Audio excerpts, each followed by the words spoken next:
ચિંતાજનક સમાચાર સામે આવ્યા છે પર્યાવરણને લઈને, જેના કારણે શ્વાસ સંબંધિત બીમારીઓ થવાનું જોખમ પણ વધ્યું છે। એર ક્વોલિટી ઇન્ડેક્સ આ શબ્દ તમે ઘણી વખત સાંભળ્યો હશે, કારણ કે જ્યારે આપણે રાજધાની દિલ્હીની વાત કરતા હોઈએ ત્યારે ઘણી વખત પ્રદૂષણની માત્રા, પ્રદૂષણનું સ્તર વધી ગયું છે, એર ક્વોલિટી ઇન્ડેક્સ વધી ગયું છે, આ ઘણી બધી વાતો આપણે સાંભળી હશે। પરંતુ હવે ગુજરાતમાં પણ એર ક્વોલિટી ઇન્ડેક્સ સતત બગડી રહ્યું છે। રાજકોટમાં આજે સમાચાર છે કે જ્યાં એક્યુઆઈ 340 ને પાર પહોંચી રહ્યું છે।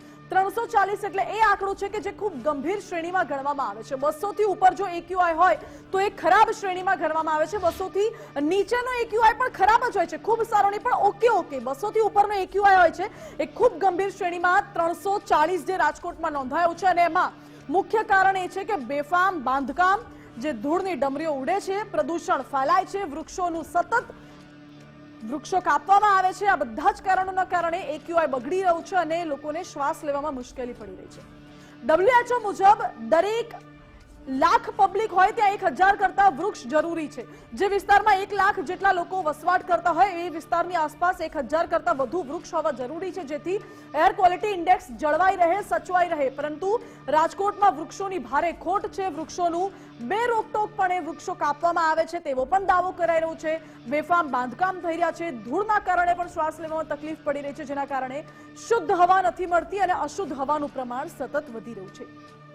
રાજકોટની હવા બચાવવા માટે સૌ કોઈ કોશિશ કરે તેવું આહવાન કરવામાં આવ્યું છે। જો કે જીઓ ટેગિંગથી વૃક્ષોની જાળવણી થશે તેવું તંત્ર દ્વારા કહેવાયું છે, પરંતુ કેવી રીતે વૃક્ષોની જાળવણી કરવી, સાથે સાથે વધુમાં વધુ વૃક્ષોનું વાવેતર કેવી રીતે કરવું, એ અંગે તંત્રનો શું પ્લાન છે એ જાણવું પણ એટલું જરૂરી છે। રાજકોટ મહાનગરપાલિકા દ્વારા શહેરમાં પ્રદૂષણનો ઘટાડો થાય તે માટે આપણે વધુમાં વધુ વૃક્ષોનું વાવેતર માટેનું આયોજન કરી વૃક્ષારોપણ કાર્યક્રમ કરતા હોઈએ છીએ।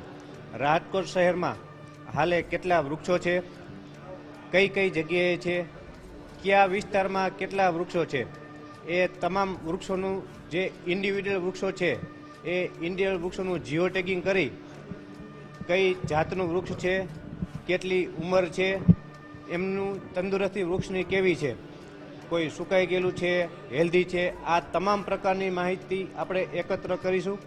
અને આ ઉપરાંત રાજકોટ શહેર વિસ્તારમાં ગ્રીન સ્પેસ એટલે કે ગાર્ડન, જે પ્લોટમાં વૃક્ષારોપણ કરે વૃક્ષારોપણ, એ ગ્રીનરી કેટલી છે અને એમાં કેટલા વૃક્ષો આવેલા છે, આ બાબતેની તમામ માહિતી આપણને સચોટ રીતે મળી રહે તે માટે આપણે ટ્રી મોનિટરિંગ માટેનું આપણે ટેન્ડર પ્રક્રિયા હાથ ધરવામાં આવેલ છે। એ એક્યુઆઈના ડેટા જે હાયર સાઈડ આવે છે ને એ ઓલમોસ્ટ બધા મોર્નિંગમાં આવે છે, બાકી આખો દિવસ ખૂબ ઓછા એક્યુઆઈના ડેટા હોય છે।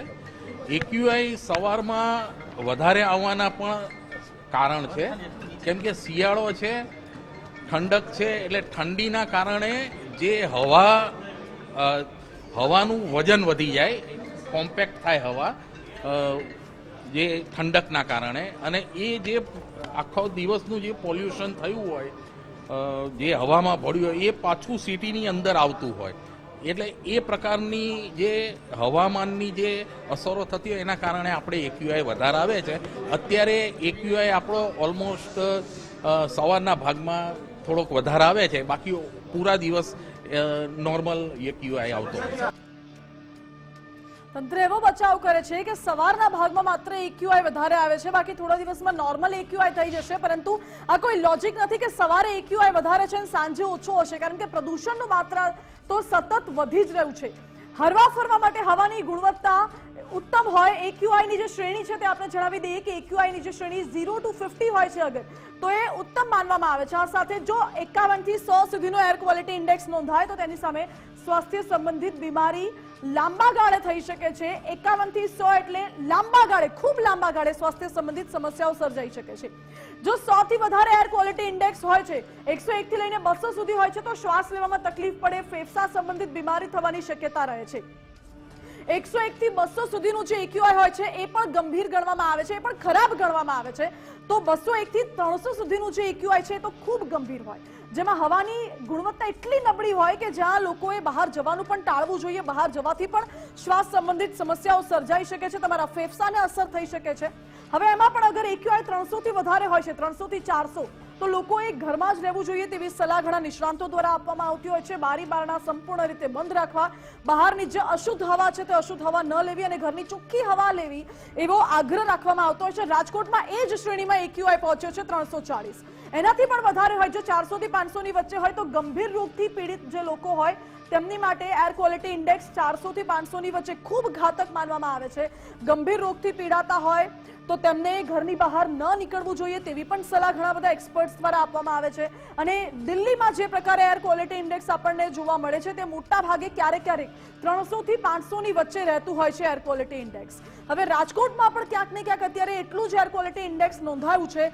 સવાલ એ છે કે શું હવે તંત્ર પર્યાવરણને બચાવવાના પ્રયાસ કરી શકશે, એર ક્વોલિટી ઇન્ડેક્સ સુધારી શકશે કે કેમ, તે સવાલ છે. આ સાથે જ સીધું સતમાં અત્યારે બસ આટલું જ. વધુ સમાચાર માટે આપ જોતા રહો ગુજરાત ફર્સ્ટ.